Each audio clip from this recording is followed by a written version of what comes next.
An open letter calling for the introduction of temporary concussion substitutions has been written to the International Football Association Board, IFAB, as key figures insisted the current protocols were not working. Members of IFAB will meet in Doha on Monday for its 136th annual general meeting, and concussion substitutes will be among a number of topics on the agenda. In December 2020, IFAB invited competitions to take part in a trial of permanent concussion substitutions, which the Premier League agreed to months later. World Rugby introduce independent concussion reviews. Football's management of concussion a shambles. While it was viewed as a step forward in the sports battle against neurodegenerative disease, the option to temporarily replace players while they undergo a head injury assessment is still unavailable.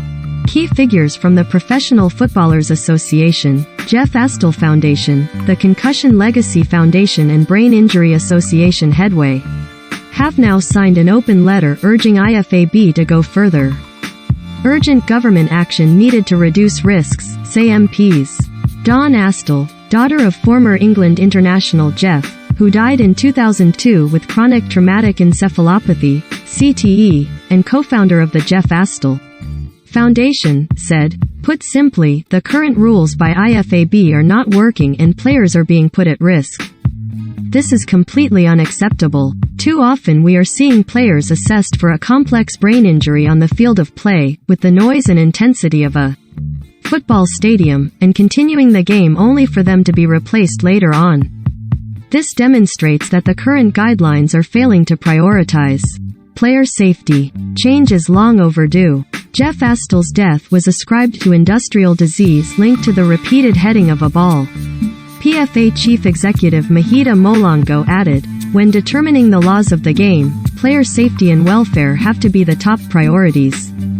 Medical teams are being given an impossible task. As the representative voice of professional players in England, we have been clear that we want to see the immediate introduction of temporary concussion."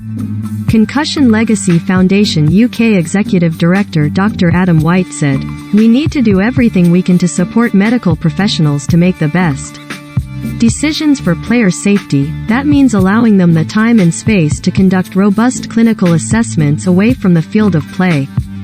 Temporary concussion substitutions are the only way that can happen."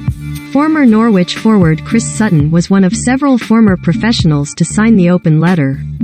Former Norwich and Blackburn forward Chris Sutton, whose dad Mike suffered with dementia before his death in 2020, was one of several former professionals to sign the open letter. The family members of Nobby Stiles, Dave Watson, Peter Bonetti, Frank Worthington and Rod Taylor have also given their support. Headway. Change should have happened years ago. Headway Chief Executive Peter McCabe said, "It is vital that we better protect footballers from the dangers of continuing to play after sustaining a concussion, particularly those playing at grassroots level. The introduction of temporary concussion substitutes should have happened years ago, and any further delays are simply unacceptable." A number of medical professionals, including Dr. Willie Stewart, have also signed the letter.